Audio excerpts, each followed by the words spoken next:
جمال مصطفیٰ یا نظر طیبہ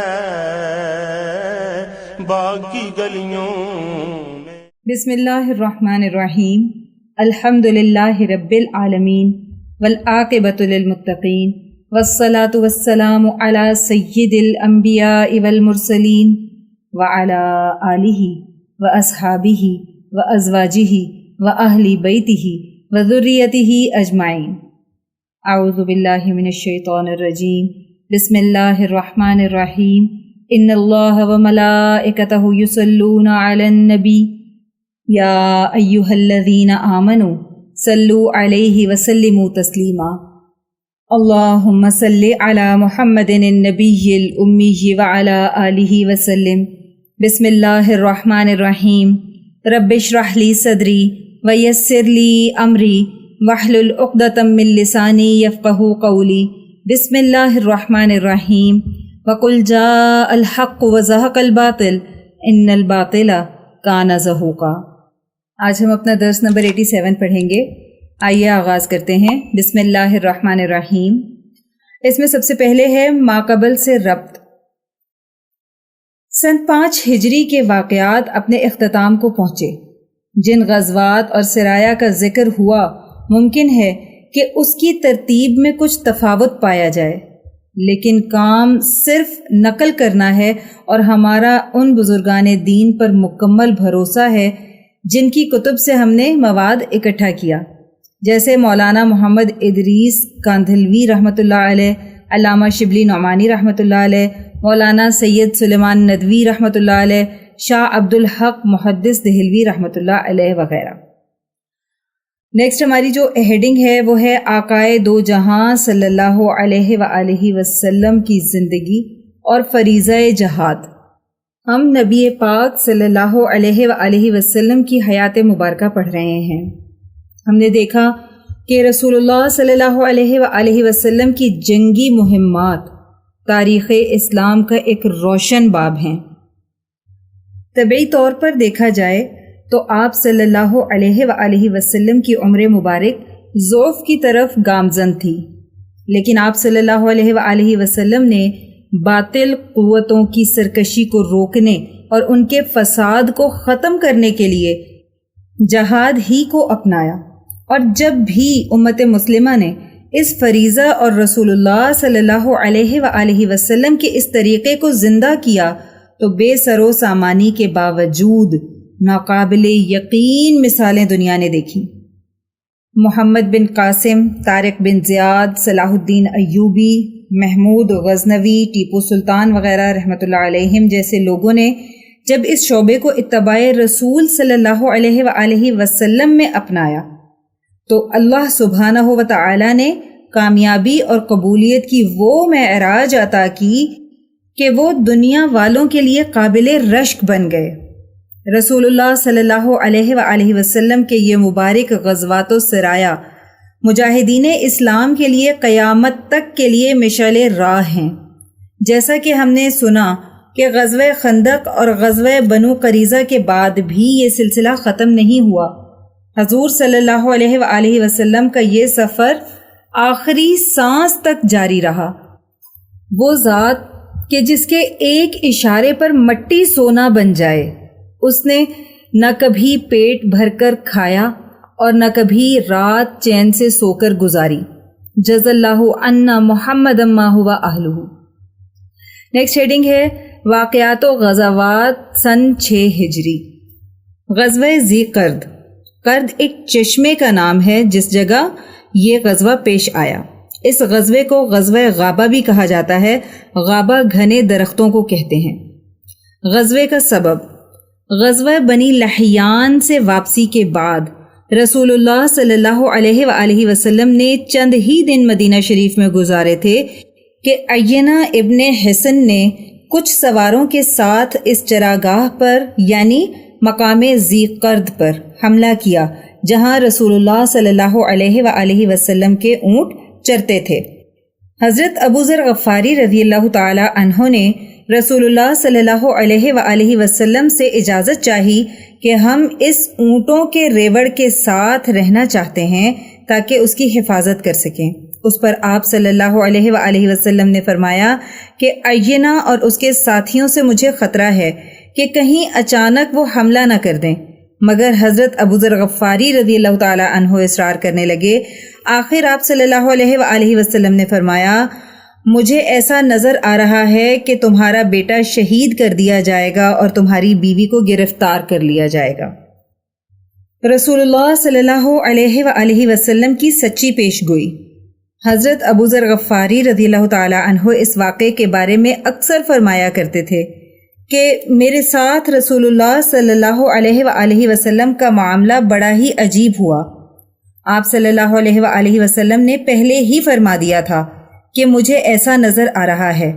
آپ صلی اللہ علیہ وآلہ وسلم یہ فرماتے جا رہے تھے اور میں مسلسل اصرار کرتا جا رہا تھا۔ پھر آپ صلی اللہ علیہ وآلہ وسلم نے مجھے اجازت دے دی اور پھر خدا کی قسم وہی ہوا جیسا رسول اللہ صلی اللہ علیہ وآلہ وسلم نے فرمایا تھا۔ میں اپنے گھر میں بیٹھا تھا۔ رسول اللہ صلی اللہ علیہ وآلہ وسلم کی اونٹنیاں چراگاہ سے واپس آ چکی تھیں اور دودھ نکالا جا چکا تھا۔ اس کے بعد ہم سو گئے۔ رات میں اچانک عینہ ابن حصن 40 سواروں کے ساتھ ہم پر حملہ آور ہوا۔ میرا بیٹا اٹھ کر ان سے مقابلہ کرنے لگا، پھر انہوں نے میرے بیٹے کو شہید کر دیا۔ میں ان کی نظروں سے بچ کر ایک طرف بیٹھ گیا۔ میں دیکھ رہا تھا کہ وہ اونٹوں کو کھولنے لگے اور میری طرف ان کا دھیان ہی نہیں گیا، اور ساتھ وہ لوگ میری بیوی کو بھی گرفتار کر کے لے گئے۔ اس کے بعد میں نے حضور صلی اللہ علیہ وآلہ وسلم کی خدمت میں آ کر یہ پورا واقعہ سنایا کہ کل بالکل ویسا ہی معاملہ ہوا جیسا آپ صلی اللہ علیہ وآلہ وسلم نے فرمایا تھا۔ نیکسٹ ہیڈنگ، حضرت سلمہ بن عمر بن اکوع رضی اللہ تعالی عنہ کو حادثے کی اطلاع۔ حضرت سلمہ بن عمر بن اکوع رضی اللہ تعالی عنہ صبح کے وقت اپنا تیر کمان لے کر کسی ضرورت سے چراگاہ کی طرف جا رہے تھے، اور ساتھ کسی صحابی رضی اللہ تعالی عنہ کا غلام بھی اپنے گھوڑے پر ان کے ساتھ جا رہا تھا۔ جب یہ دونوں ثنیۃ الوداع کے مقام پر پہنچے اور وہاں انہوں نے دشمنوں کے گھوڑے دیکھے، اس وقت حضرت سلمہ بن عمر بن اکوع رضی اللہ تعالی عنہ نے زور زور سے پکارا، یا صباحا۔ یہ الفاظ اس وقت ادا کیے جاتے ہیں جب دشمن کی طرف سے ہوشیار کرنا مقصود ہو۔ حضرت سلمہ رضی اللہ تعالی عنہ کی بہادری اور دشمن کو نقصان۔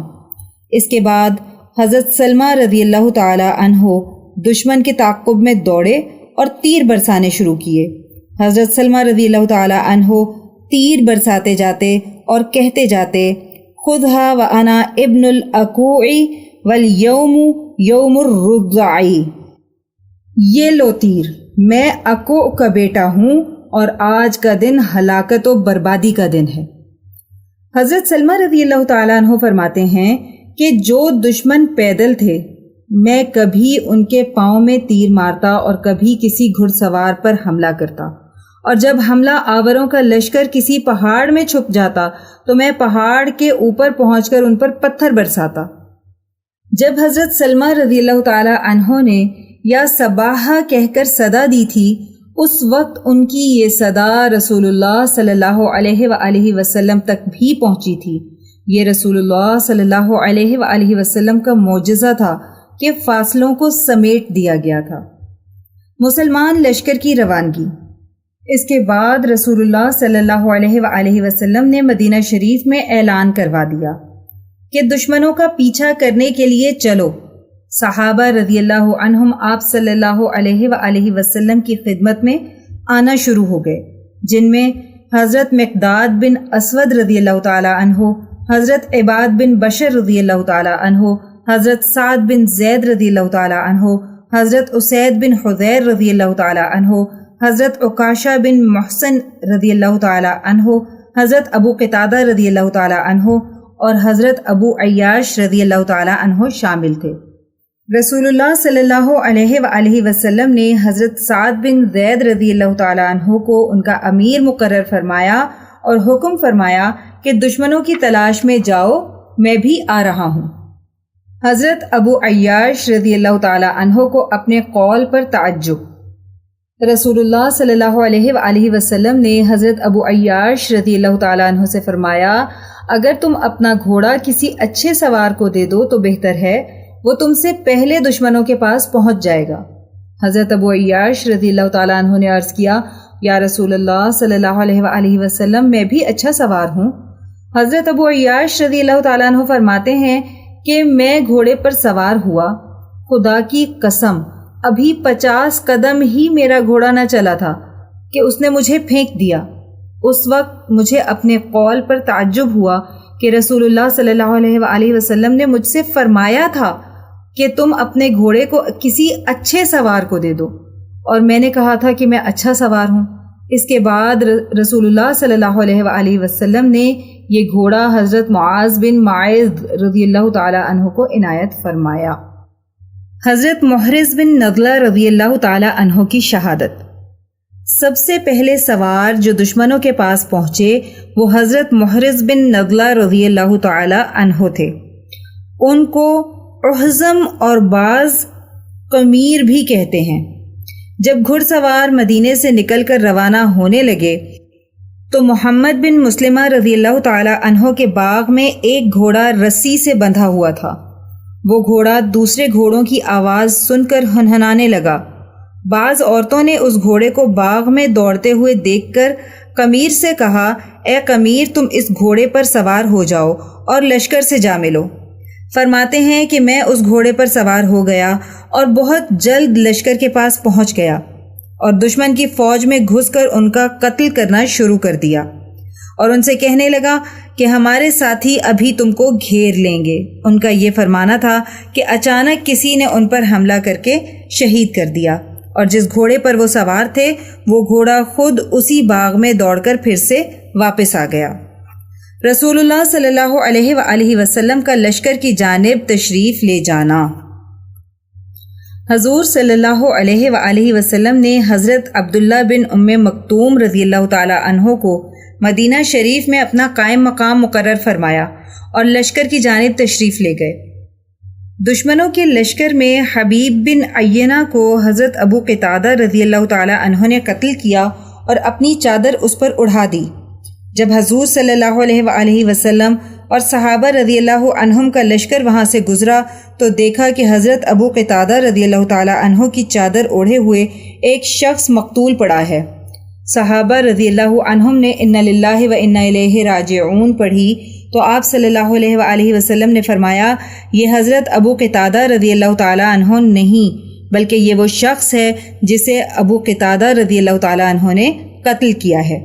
حضرت عکاشہ بن محسن رضی اللہ تعالی عنہ نے ایک مشرک اور اس کے بیٹے کو اونٹ پر دیکھ کر ایک نیزہ اس انداز میں مارا کہ وہ دونوں کے پار ہو گیا اور وہ دونوں جہنم رسید ہوئے۔ مسلمانوں نے کچھ اونٹ دشمنوں سے چھڑا لیے، پھر آپ صلی اللہ علیہ وآلہ وسلم صحابہ رضی اللہ عنہم کے ہمراہ مقام ذی قرد کی طرف آئے اور ایک رات وہیں قیام فرمایا۔ اسی مقام پر حضرت سلمہ رضی اللہ تعالی عنہ نے آپ صلی اللہ علیہ وآلہ وسلم سے عرض کی، یا رسول اللہ صلی اللہ علیہ وآلہ وسلم، اگر آپ 100 سوار کا دستہ میرے ساتھ روانہ فرمائیں تو میں آگے جا کر باقی اونٹ بھی چھڑوا لاؤں۔ آپ صلی اللہ علیہ وآلہ وسلم نے فرمایا کہ یہ لشکر اب بہت آگے نکل چکا ہے، اس لیے جانا مناسب نہیں۔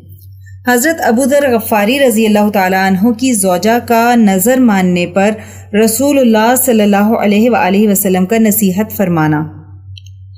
حضرت ابو ذر غفاری رضی اللہ تعالی عنہ کی زوجہ کو دشمنوں نے گرفتار کر لیا تھا۔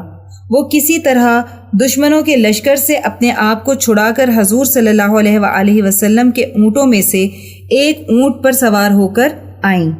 چونکہ دشمن کے لشکر نے رسول اللہ صلی اللہ علیہ وآلہ وسلم کے اونٹوں پر قبضہ کیا تھا، حضرت ابو ذر غفاری رضی اللہ تعالی عنہ کی زوجہ رسول اللہ صلی اللہ علیہ وآلہ وسلم کی خدمت میں آئیں اور عرض کرنے لگیں، یا رسول اللہ صلی اللہ علیہ وآلہ وسلم، میں نے نظر مانی تھی کہ اگر اللہ نے مجھے اس اونٹنی پر نجات دی تو میں اس اونٹنی کی قربانی کروں گی۔ رسول اللہ صلی اللہ علیہ وآلہ وسلم نے اس کی بات پر تبسم فرمایا اور فرمانے لگے، ایک تو اللہ سبحانہ و تعالی نے تجھے اس اونٹنی پر نجات دی اور بدلے میں تو اس اونٹنی کی قربانی کرے گی، اور یہ اونٹنی تمہاری ملکیت بھی نہیں، اور جس کی ملکیت نہ ہو تو اس چیز کی نظر اور قربانی نہیں ہو سکتی۔ رسول اللہ صلی اللہ علیہ وآلہ وسلم کا صحابہ رضی اللہ عنہم کی تعریف فرمانا۔ جب صبح ہوئی تو رسول اللہ صلی اللہ علیہ وآلہ وسلم نے فرمایا، ہمارے سواروں میں سب سے بہتر آج حضرت ابو قتادہ رضی اللہ تعالی عنہ ہیں، اور ہمارے پیدل چلنے والوں میں سب سے بہتر حضرت سلمہ بن اکوع رضی اللہ تعالی عنہ ہیں۔ اس کے بعد ہمارے پاس ہے سلسلہ ترغیب و ترہیب، اور اس کا عنوان ہے اللہ سبحانہ و تعالی کا دامن تھامنا۔ اللہ تعالیٰ فرماتے ہیں، وَمَن يَعْتَصِم بِاللَّهِ فَقَدْ هُدِيَ إِلَى صِرَاطٍ مُسْتَقِيم، سورہ آل عمران آیت نمبر 101، اور اس کا ترجمہ ہے، جس نے اللہ سبحانہ و تعالی کا دامن تھام لیا وہ سیدھی راہ پا گیا۔ اللہ تعالی کا دامن تھامنا کیا ہے؟ من ارادنا اردناہ، مفہوم حدیث قدسی ہے، یعنی جس نے ہمارا ارادہ کیا ہم نے اس کا ارادہ کر لیا۔ ارادہ کرنے والے کو مرید کہتے ہیں، اور جس کا ارادہ کیا جائے اسے مراد کہتے ہیں۔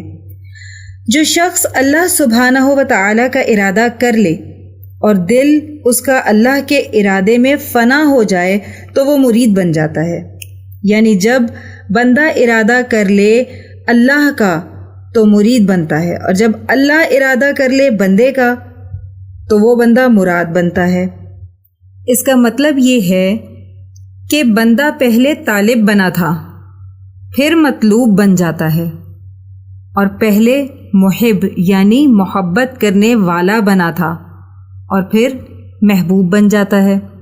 کتنے خوش نصیب ہیں وہ لوگ جن کا ارادہ اللہ کریں، لیکن شرط یہ ہے کہ بندہ پہلے اللہ کا ارادہ کرے، یعنی وہ مرید بنے، تو اللہ سبحانہ و تعالی اپنا لطف و کرم عنایت فرمائیں گے۔ کسی اللہ والے نے اس آیت مذکورہ کی بہت ہی خوبصورت تشریح کی ہے۔ فرماتے ہیں کہ میرے بندے، تو میرے ارادے سے اپنا دامن پکڑ، میں تجھے مراد بنا دوں گا۔ پھر جب بندہ اللہ سبحانہ و تعالی کی طرف سے مراد بن جاتا ہے تو ساری دنیا اس بندے کا ارادہ کرنے لگتی ہے۔ شیخ کامل کی طرف مرید رغبت کیوں کرتے ہیں؟ کیونکہ شیخ کامل نے اللہ سبحانہ و تعالی کا ارادہ کیا، اللہ تعالی کے ارادے میں فنا ہوئے، پھر اللہ سبحانہ و تعالی کی طرف سے مراد بنے، تو پھر مرید ان کی طرف دوڑتے ہیں، مخلوق ان کے تابع ہو جاتی ہے۔ جب بندہ اپنے ارادے کو اللہ کے ارادے میں فنا کر دیتا ہے تو اس پر رحمتوں اور برکتوں کے دروازے کھول دیے جاتے ہیں، جیسے ومن ارادہ منا اعطیناہ، یعنی جب وہ ہم سے کوئی شے مانگتا ہے تو ہم اس کو عطا کر دیتے ہیں۔ جیسے ہم کہتے ہیں کہ اللہ والوں سے دعائیں کرواؤ، اللہ تعالیٰ ان کی دعائیں قبول فرماتے ہیں، بلکہ ہم تو یہ کہتے ہیں کہ اولیاء اللہ کی مجلس اتنی بابرکت ہوتی ہے کہ اس مجلس میں بیٹھنے والا کبھی محروم نہیں رہتا۔ ومن احبنا احببناہ، اور جس نے ہم سے محبت کی ہم بھی اسے چاہنے لگتے ہیں۔ حدیث مبارکہ کا مفہوم ہے کہ جس سے اللہ سبحانہ و تعالی محبت فرما لیں، پھر پوری مخلوق میں اعلان فرما دیتے ہیں کہ میں فلاں بندے سے محبت کرتا ہوں، تم بھی اس سے محبت کرو۔ صرف انسان ہی نہیں، فرشتے، جنات، سمندروں کی مچھلیاں، غرض ہر مخلوق اس کے لیے دعائے مغفرت کرتی ہے۔ زمین اسے چاہنے لگتی ہے، زمین انتظار کرتی ہے کہ کب یہ بندہ میری آغوش میں آئے تو میں اسے راحت پہنچاؤں۔ اس کے بعد ایک واقعہ ذکر کیا ہے جو یوں ہے کہ حضرت بہلول رحمۃ اللہ علیہ کو لوگ بے وقوف کہتے ہیں، لیکن اہل عقل انہیں دانا کہتے ہیں۔ مفہوم حدیث ہے رأس الحکمتی مخافت اللہ، حکمت اور دانائی کا سرچشمہ اللہ کا خوف ہے۔ جسے اللہ تعالیٰ کا خوف جتنا زیادہ ہوگا وہ اتنا ہی دانا یعنی عقل مند ہوگا۔ حضرت بہلول رحمۃ اللہ علیہ مجذوب تھے۔ مجذوب کی تعریف کیا ہے کہ اللہ سبحانہ و تعالیٰ کی تجلی کے نازل ہونے سے ان کی عقل کا شیشہ ٹوٹ جائے، یعنی ایسے لوگوں کی حرکات غیر مرتب ہو جاتی ہیں۔ لوگ سمجھتے ہیں کہ یہ دیوانے ہو گئے ہیں، مگر حقیقت میں ایسے لوگ دانا ہوتے ہیں۔ ان کے اندر کی دنیا مرتب ہوتی ہے اور باہر کی دنیا غیر مرتب ہوتی ہے۔ کھانا ملا تو کھا لیا، ورنہ کئی کئی دن بھوکے رہ لیتے ہیں۔ بہرحال واقعہ یوں ہے کہ حضرت بہلول رحمۃ اللہ علیہ دریائے دجلہ کے کنارے گھوم رہے تھے۔ ہارون الرشید اپنے محل کی چھت پر ٹہل رہا تھا۔ اس نے جب بہلول کو دیکھا تو اپنے خادموں سے کہا کہ ذرا اس کو میرے پاس لے آؤ۔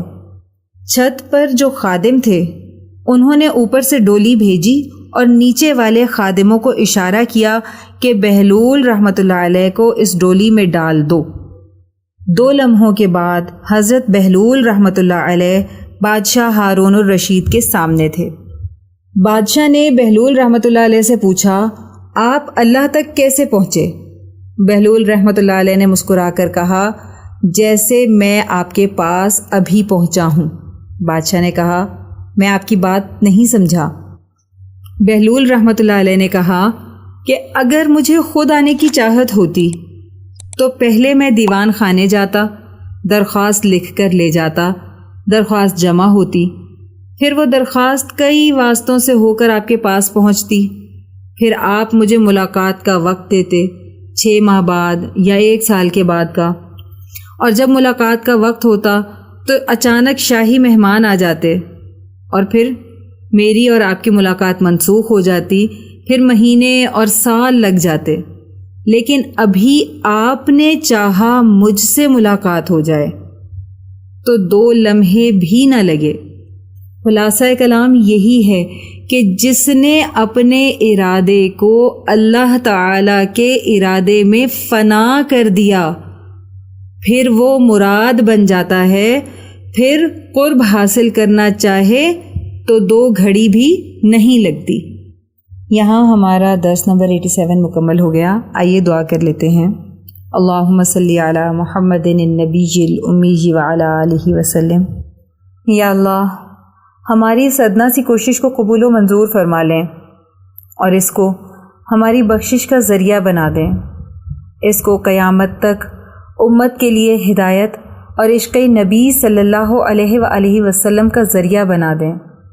اے اللہ، جو کچھ پڑھا سنا اس کا ثواب سب سے پہلے آقا کریم صلی اللہ علیہ وآلہ وسلم کی بارگاہ عالیہ میں تحفتاً ہدیتاً نذرانتاً محبتاً عقیدتاً پیش کرتے ہیں، قبول و منظور فرما لیں۔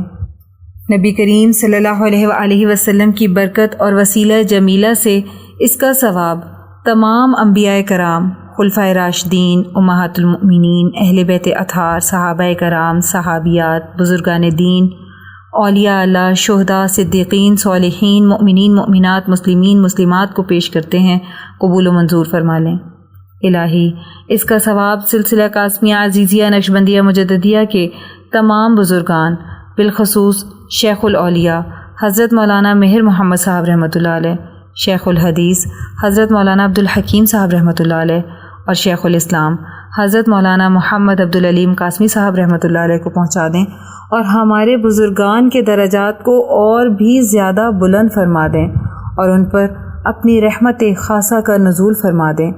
یا اللہ، ہمارے مرشد گرامی حضرت شیخ عزیز القاسمی حکیمی مہروی نقشبندی مجددی دامت برکاتہم العالیہ پر اپنا خاص فضل اور خانقاہ اور مدرسے پر اپنا خصوصی کرم فرما دیں اور انہیں امت کے لیے ہدایت و شفا کا ذریعہ بنا دیں۔